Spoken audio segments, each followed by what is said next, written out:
Arthur loves working on the island of Sodor. He is new to the railway and is still learning his way around. One morning, he discovered the fishing village. The sun made the water sparkle, and the seagulls called across the harbor. This was Arthur's favorite place. That evening, Sir Topham Hatt came to the sheds. There's going to be a new line to the fishing village. I have to decide which engine shall run it. He paused impressively. Thomas and Percy looked away. They had enough work to do. Arthur hoped he would be chosen. Thomas, you will work on the new line. Yes, sir, said Thomas, but he really didn't like the smell of fish. Arthur was disappointed. Sir Topham Hatt sent him to haul coal to the steelworks. That evening, Thomas was at the washdown when Arthur puffed in.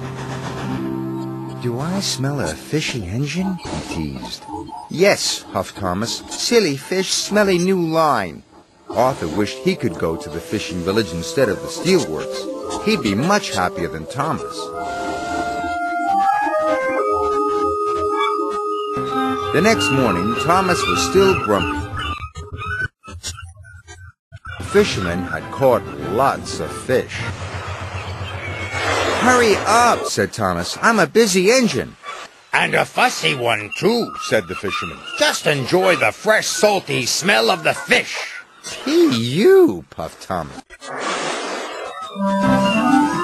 Thomas steamed as fast as he could along the line, but there was trouble ahead. Some faulty points sent his freight cars one way and Thomas onto the old pier range. Whoa! The troublesome trucks were delighted. He's falling in the water!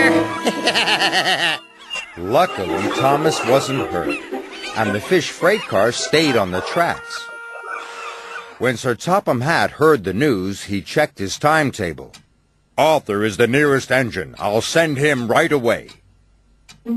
It was a hot day. The ice that was keeping the fish cold started to melt. "I hope someone comes quickly," moaned Thomas.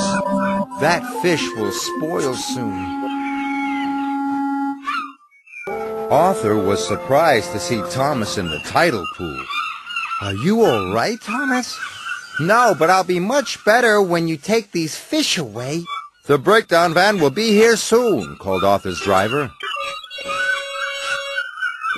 Arthur knew he had to hurry.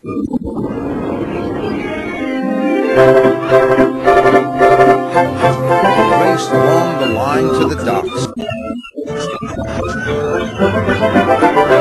and arrived there just in time. Later, Arthur went to see Thomas at the fitter's yard. "Thank you for helping me," said Thomas. "Thank you," said Arthur. "I wish I had the fishing village line all the time." "Well, please tell Sir Topham Hatt, because I don't like fish."